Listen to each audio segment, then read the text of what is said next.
Kraken pertama kali disebutkan dalam Overwatch, kisah Islandia pada abad ke-13 yang melibatkan dua monster laut.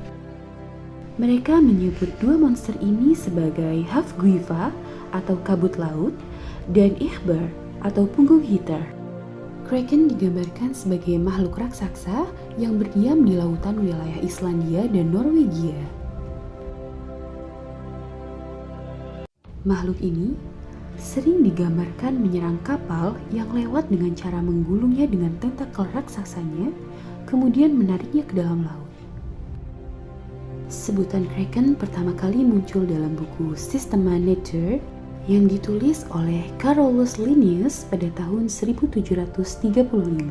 Tuan Linnaeus adalah orang yang pertama kali mengklasifikasi makhluk hidup ke dalam beberapa golongan.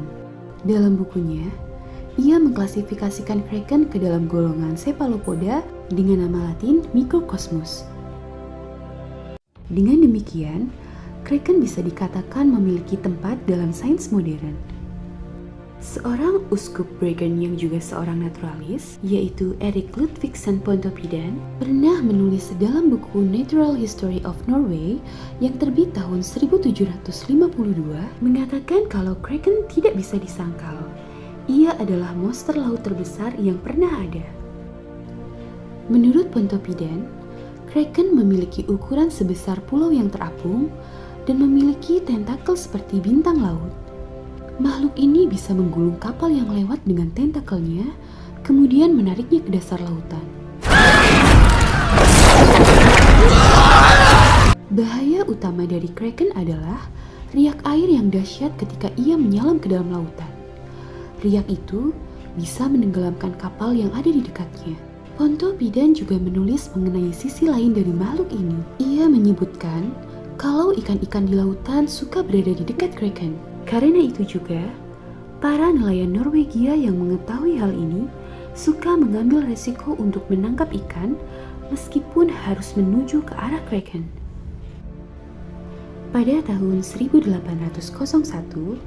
Pierre Denis de Montfort yang menyelidiki subjek mengenai Kraken menemukan bahwa kalau di kapel San Thomas di Strait Malo, Britania, Prancis, terdapat sebuah lukisan yang menggambarkan seekor gurita raksasa sedang menyerang kapal dengan cara menggulungnya dengan tentakel.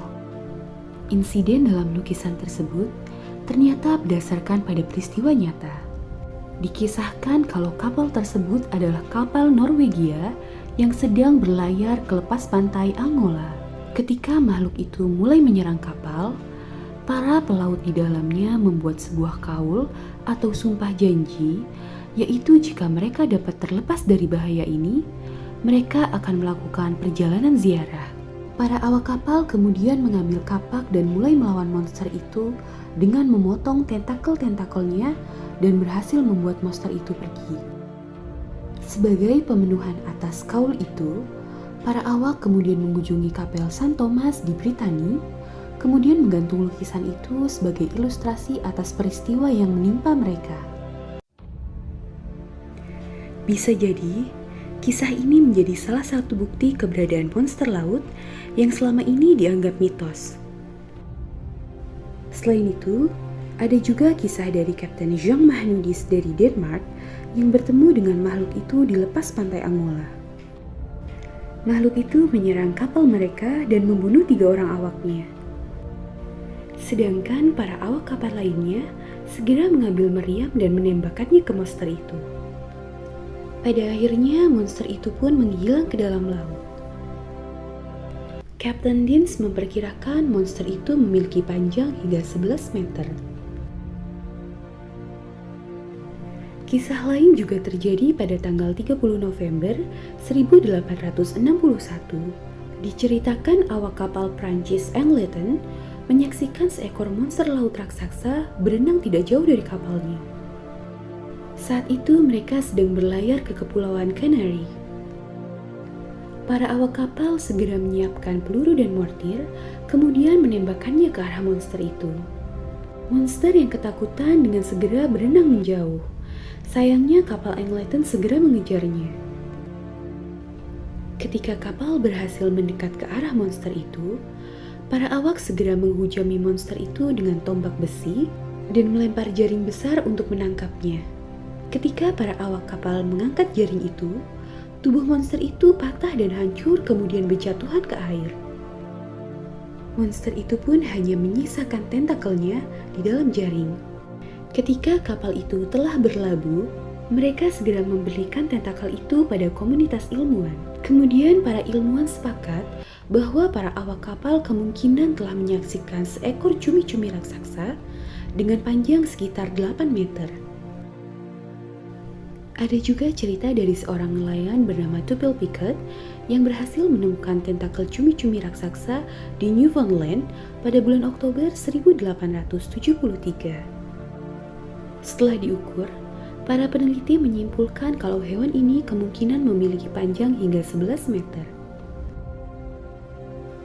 Pada tahun 1924, Frank Tibulan menerbitkan sebuah buku berjudul The Curse of the Cachalot yang menceritakan kisah luar biasa yang terjadi pada tahun 1875, di mana di dalamnya terdapat cerita tentang pertarungan antara kraken dan paus sperma.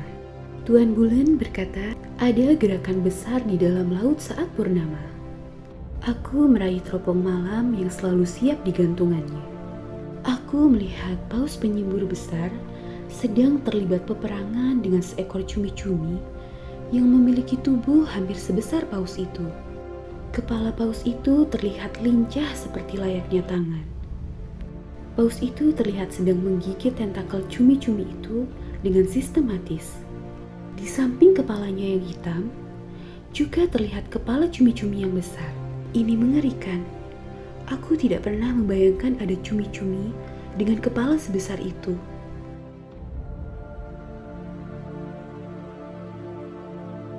Cerita bulan ini tampak seperti dongeng yang berlebihan, bukan? Namun, pada Oktober 2009, komunitas ilmuwan menyadari kalau kisah yang diceritakan bulan mungkin memang bukan sekedar cerita fiksi.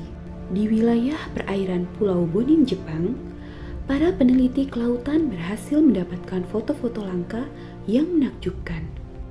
Dalam foto itu, diperlihatkan seekor paus sperma sedang menyantap seekor cumi-cumi raksasa yang memiliki panjang sekitar 9 meter. Lalu, makhluk seperti apa sesungguhnya mereka ini? Para ilmuwan kemudian mulai menyadari kalau legenda kraken mungkin berdasarkan pada sesuatu yang nyata.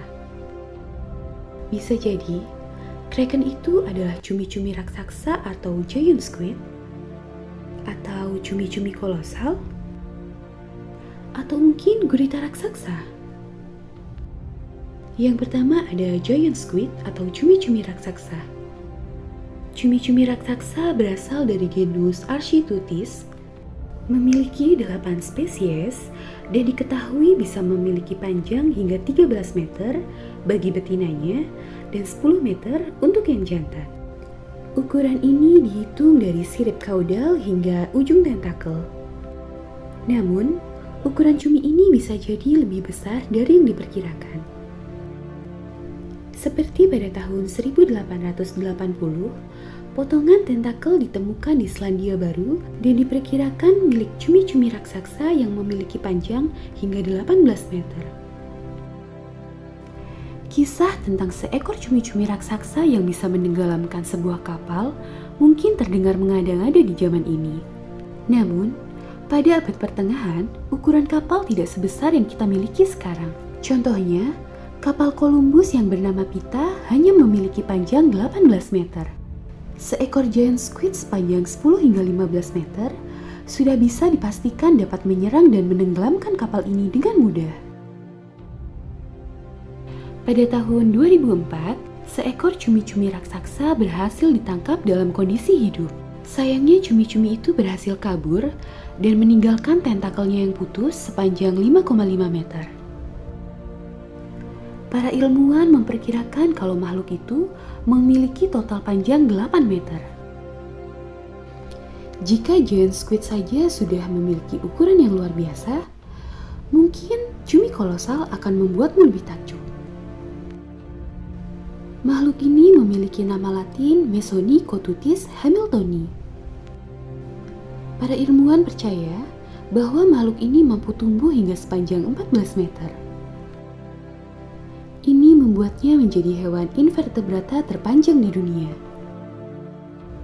Sayangnya, ilmuwan belum bisa memastikan seberapa panjang makhluk ini bisa tumbuh.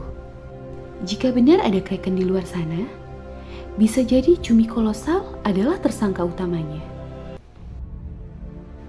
Selain dua jenis cumi-cumi raksasa tadi,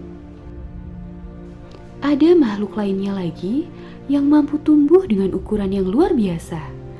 Dia adalah giant octopus. Giant octopus atau gurita raksasa bisa tumbuh hingga panjang 9 meter. Dengan ukuran ini, cukup untuk membuatnya menjadi monster laut yang ditakuti para pelaut. Makhluk ini dipercaya oleh Montfort sebagai monster yang menyerang para pelaut Norwegia di lepas pantai Angola. Tentunya ini berdasarkan lukisan yang tergantung di kapel San Thomas. Di masa modern, teori mengenai cumi dan gurita raksasa dianggap sebagai penjelasan paling masuk akal mengenai legenda kraken. Jika kita beranggapan kalau legenda Eropa yang mengatakan kalau kraken memiliki ukuran sebesar pulau adalah suatu hal yang dibesar-besarkan, maka mungkin misteri kraken sudah terpecahkan. Atau mungkin benar, ada makhluk lain sebesar pulau yang menunggu kita di tengah lautan sana. Bantu channel ini untuk terus berkembang dengan cara klik tombol subscribe dan klik tombol like, serta share video ini sebanyak-banyaknya. Terima kasih sudah menonton, sampai jumpa di video selanjutnya.